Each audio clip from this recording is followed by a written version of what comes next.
Hello friends, आज हम discuss करेंगे फिजिकल प्रॉपर्टीज ऑफ सॉल्वेंट्स के बारे में।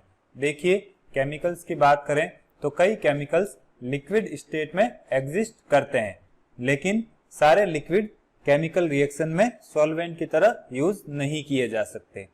अब कौन से लिक्विड केमिकल रिएक्शन में सॉल्वेंट की तरह यूज किए जा सकते हैं और कौन से लिक्विड केमिकल रिएक्शन में सॉल्वेंट की तरह यूज नहीं किए जा सकते, तो उस सॉल्वेंट की फिजिकल प्रॉपर्टीज के बेसिस पर हम किसी भी केमिकल रिएक्शन के लिए उसका सिलेक्शन करते हैं। अब सॉल्वेंट की फिजिकल प्रॉपर्टीज कौन कौन सी होगी, तो उसमें पहला पॉइंट डिस्कस करते हैं मेल्टिंग पॉइंट और बॉइलिंग पॉइंट। देखिए, जैसा कि हमने डिस्कस किया है, most of chemical reactions liquid phase में कंप्लीट होती हैं। मींस उस रिएक्शन के लिए जो सॉल्वेंट है वो लिक्विड स्टेट में होना चाहिए। अब देखिए, मेल्टिंग पॉइंट और बॉइलिंग पॉइंट उस सॉल्वेंट के लिए एक टेम्परेचर की रेंज इंडिकेट करती हैं जिसके बीच में उस सॉल्वेंट को यूज किया जा सके। मींस हम कह सकते हैं मेल्टिंग पॉइंट और बॉइलिंग पॉइंट के बीच में सॉल्वेंट हमेशा लिक्विड स्टेट में रहता है। अगर हम वाटर की बात करें तो वाटर 0 डिग्री सेल्सियस के बाद मेल्ट होना स्टार्ट होता है और 100 डिग्री सेल्सियस पर ये बॉयल होना स्टार्ट हो जाता है। तो हम कह सकते हैं इन दोनों टेम्परेचर की रेंज के बीच में वाटर लिक्विड स्टेट में रहता है और इस रेंज के बीच में हम केमिकल रिएक्शंस के लिए उसका सॉल्वेंट के फॉर्म में यूज कर सकते हैं। इसी तरह से अमोनिया के लिए मेल्टिंग पॉइंट और बॉइलिंग पॉइंट की रेंज ये हो जाएगी। इस रेंज के बीच में अमोनिया को हम लिक्विड स्टेट में एज ए सॉल्वेंट यूज कर सकते हैं। ये हो जाएगी SO2 की रेंज, ये हो जाएगी HF और एसिटिक एसिड की मेल्टिंग पॉइंट और बॉइलिंग पॉइंट की रेंज। अब देखिए, अमोनिया और सल्फर डाइऑक्साइड की बात करें तो ये दोनों ऑर्डिनरी टेम्परेचर पर गैस फॉर्म में रहते हैं, तो इनको ऑर्डिनरी टेम्परेचर और प्रेशर पर एज ए सॉल्वेंट यूज नहीं कर सकते। अगर इनका टेम्परेचर लो कर दें तो ये लिक्विड स्टेट में कन्वर्ट हो जाएंगे और इन दोनों का यूज हम सॉल्वेंट के फॉर्म में कर सकते हैं। अब डिस्कस करते हैं second point, heat of fusion and heat of vaporisation. देखिए, जब किसी एक मोल सब्सटेंस को सॉलिड से लिक्विड स्टेट में कन्वर्ट करते हैं तो जितनी हीट एब्जॉर्ब होती है उसको हम मोलर हीट ऑफ फ्यूजन कहते हैं। अब देखिए, ये सॉलिड है, इसका 1 मोल लिया है और इसको हीट करेंगे तो ये लिक्विड में कन्वर्ट हो जाएगा। तो इसके लिए जितनी हीट की रिक्वायरमेंट होगी उसको हम डेल्टा H फ्यूजन या हीट ऑफ फ्यूजन कहते हैं। यहाँ पर प्लस साइन हीट एब्जॉर्प्शन को रिप्रेजेंट कर रहा है। इसी तरह से अगर 1 मोल सब्सटेंस को हम लिक्विड स्टेट से वेपर स्टेट में कन्वर्ट करते हैं तो जितनी हीट की रिक्वायरमेंट होती है या जितनी हीट एब्जॉर्ब होती है उसको हम मोलर हीट ऑफ वेपोराइजेशन कहते हैं। अब देखिए, लिक्विड का 1 मोल लिया है, उसको हम वेपर में कन्वर्ट करेंगे तो इसके लिए जितनी हीट एब्जॉर्ब होगी उसको हम प्लस साइन से रिप्रेजेंट करेंगे। अब देखिए, किसी भी सब्सटेंस के लिए हीट ऑफ फ्यूजन की वैल्यू जितनी बढ़ती है उस सब्सटेंस की सॉलिड स्टेट में बॉन्ड स्ट्रेंथ भी बढ़ती है। देखिए, हीट ऑफ फ्यूजन में हम क्या करते हैं, उस कंपाउंड को सॉलिड से लिक्विड में कन्वर्ट करते हैं। अब अगर बॉन्ड स्ट्रांग होगा तो उस बॉन्ड को ब्रेक करने के लिए ज्यादा एनर्जी की रिक्वायरमेंट रहेगी और उस वजह से हीट ऑफ फ्यूजन की वैल्यू बढ़ेगी।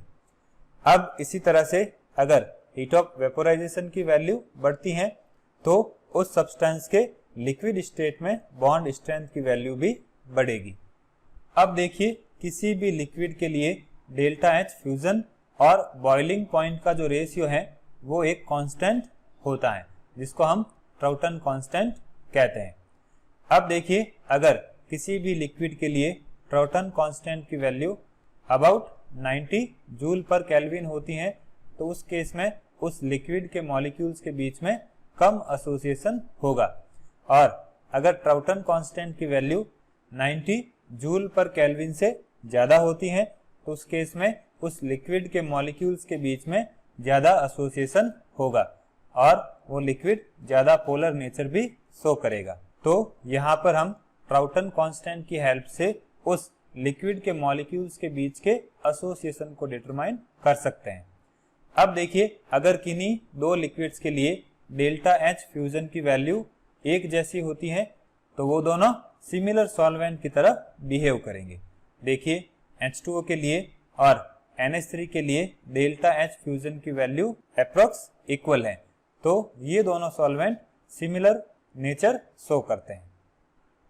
अब बात करते हैं तीसरे पॉइंट की, डाई इलेक्ट्रिक कांस्टेंट। इसको हम एप्सिलॉन से रिप्रेजेंट करते हैं। तो देखिए, किसी भी सॉल्वेंट की जो डाई इलेक्ट्रिक कांस्टेंट की वैल्यू है वो उस सॉल्वेंट के पोलर और नॉन पोलर सॉल्यूट को डिसॉल्व करने की एबिलिटी को डिटरमाइन करता है। मींस हम कह सकते हैं, अगर किसी सॉल्वेंट के लिए डाई इलेक्ट्रिक कांस्टेंट की वैल्यू ज्यादा होती है तो उस केस में उसकी सॉल्वेशन टेंडेंसी भी ज्यादा होगी।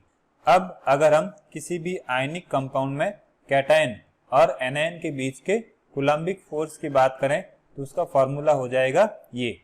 यहाँ पर F हो जाएगा कूलम्बिक फोर्स, Q1 और Q2 कैटायन और एनायन का चार्ज हो जाएंगे, R1 और R2 कैटायन और एनायन की रेडियस हो जाएगी, और एप्सिलॉन यहाँ पर उस सॉल्वेंट के लिए डाई इलेक्ट्रिक कांस्टेंट हो जाएगा।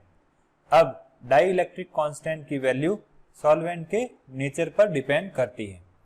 अब देखिए, इस फॉर्मूले को हम केयरफुली देखें तो यहाँ पर F और एप्सिलॉन दोनों एक दूसरे के इनवर्सली प्रोपोर्शनल हैं। तो अगर एप्सिलॉन की वैल्यू इंक्रीज होती है तो F या कूलम्बिक फोर्स की वैल्यू क्या होगी, कम होगी। तो इस केस में आयंस को सेपरेट करने के लिए स्मॉल अमाउंट ऑफ एनर्जी की रिक्वायरमेंट होगी। तो हम कह सकते हैं, अगर किसी सॉल्वेंट के लिए डाई इलेक्ट्रिक कांस्टेंट या एप्सिलॉन की वैल्यू ज्यादा होती है तो उस सॉल्वेंट में आयनिक कंपाउंड को डिसॉल्व करने की टेंडेंसी भी ज्यादा होगी। अब देखते हैं एग्जाम्पल। तो देखिए, यहाँ पर H2O के लिए डाई इलेक्ट्रिक कांस्टेंट की वैल्यू 78.5 होती है। हाई डाई इलेक्ट्रिक कांस्टेंट की वैल्यू होने के कारण ये यूनिवर्सल सॉल्वेंट की तरह बिहेव करता है।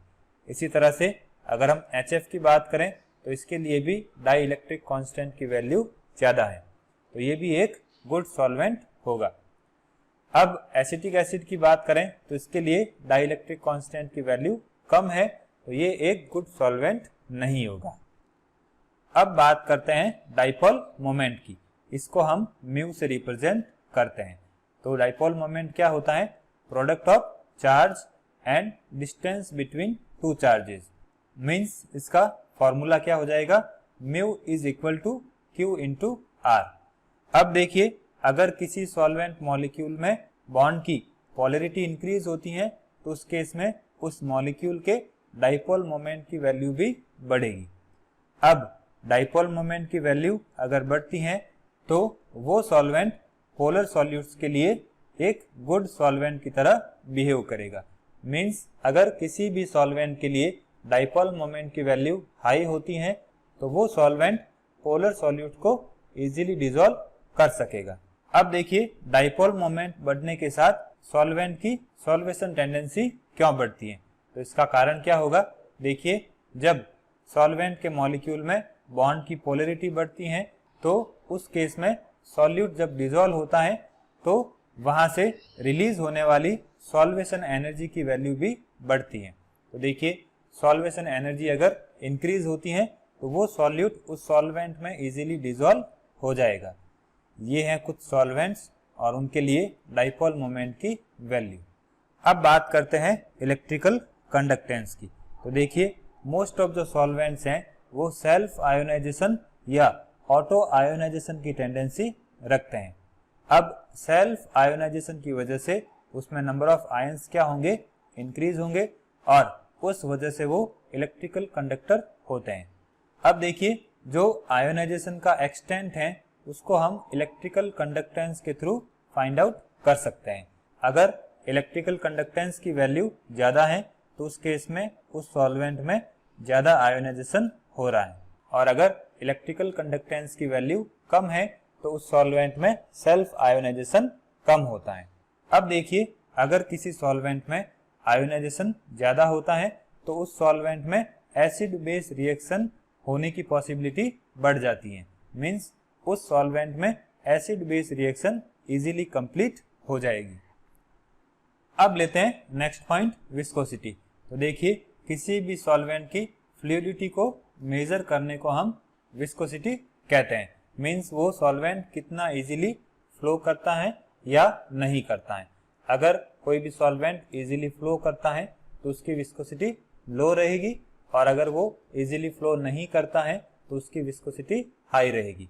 अब देखिए, सॉल्वेंट की विस्कोसिटी अगर कम होती है तो उस केस में कुछ ऑपरेशंस जैसे कि प्रेसिपिटेशन हो गया, क्रिस्टलाइजेशन हो गया या फिल्ट्रेशन हो गया, तो ये इजीली कैरीड आउट हो सकते हैं। और अगर लिक्विड की या सॉल्वेंट की विस्कोसिटी इंक्रीज हो जाती है तो ये ऑपरेशंस डिफिकल्टी के साथ कंप्लीट होंगे। देखिए, वाटर को फिल्टर करना इजी होता है, इसी तरह से अगर हम हनी की बात करें तो हनी के लिए विस्कोसिटी की वैल्यू हाई होती है, तो उसको हम इजीली फिल्टर नहीं कर सकते। ये हो जाएंगे कुछ सॉल्वेंट्स और उनके लिए विस्कोसिटी की वैल्यू। अब लेते हैं नेक्स्ट पॉइंट, प्रोटॉन अफिनिटी। तो देखिए, प्रोटॉन अफिनिटी जो है वो सिर्फ प्रोटोनिक सॉल्वेंट के केस में ही एप्लीकेबल होती हैं। मींस ऐसे सॉल्वेंट्स जो कि प्रोटॉन एक्सेप्ट और डोनेट करने की टेंडेंसी रखते हैं।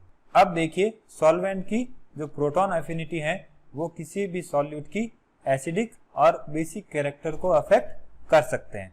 अब ये कैसे होगा, तो इसको हम एग्जाम्पल से समझते हैं। यहाँ पर एसिड एमाइड की रिएक्शन हम वाटर और NH3 के साथ करवा रहे हैं। अगर एसिड एमाइड वाटर के साथ रिएक्शन करता है तो उस केस में एसिड एमाइड क्या करेगा, वाटर से एक H+ एक्सेप्ट कर लेगा। तो यहाँ पर एसिड एमाइड बेस की तरह बिहेव करेगा और वाटर एसिड की तरह बिहेव करेगा। इसी तरह से अगर हम एसिड एमाइड को अमोनिया में डिसॉल्व करते हैं तो यहाँ पर एसिड एमाइड क्या करेगा, अमोनिया को एक प्रोटॉन डोनेट करेगा और एसिड की तरह बिहेव करेगा, और अमोनिया यहाँ पर प्रोटॉन एक्सेप्ट करके बेस की तरह बिहेव करेगा। तो किसी भी कंपाउंड में जब प्रोटॉन जुड़ता है तो उसको हम प्रोटॉन अफिनिटी कहते हैं। तो यहाँ पर सॉल्वेंट की बात करें तो अमोनिया के लिए प्रोटॉन अफिनिटी की वैल्यू हाई होती है, इसलिए ये एसिड अमाइड से प्रोटॉन एक्सेप्ट कर लेता है, और वाटर के लिए प्रोटॉन अफिनिटी की वैल्यू अमोनिया से कम होती है, इसलिए ये प्रोटॉन एक्सेप्ट नहीं करके एसिड अमाइड को प्रोटॉन डोनेट कर देता है। तो ये हो गया सॉल्वेंट्स की फिजिकल प्रॉपर्टीज के बारे में।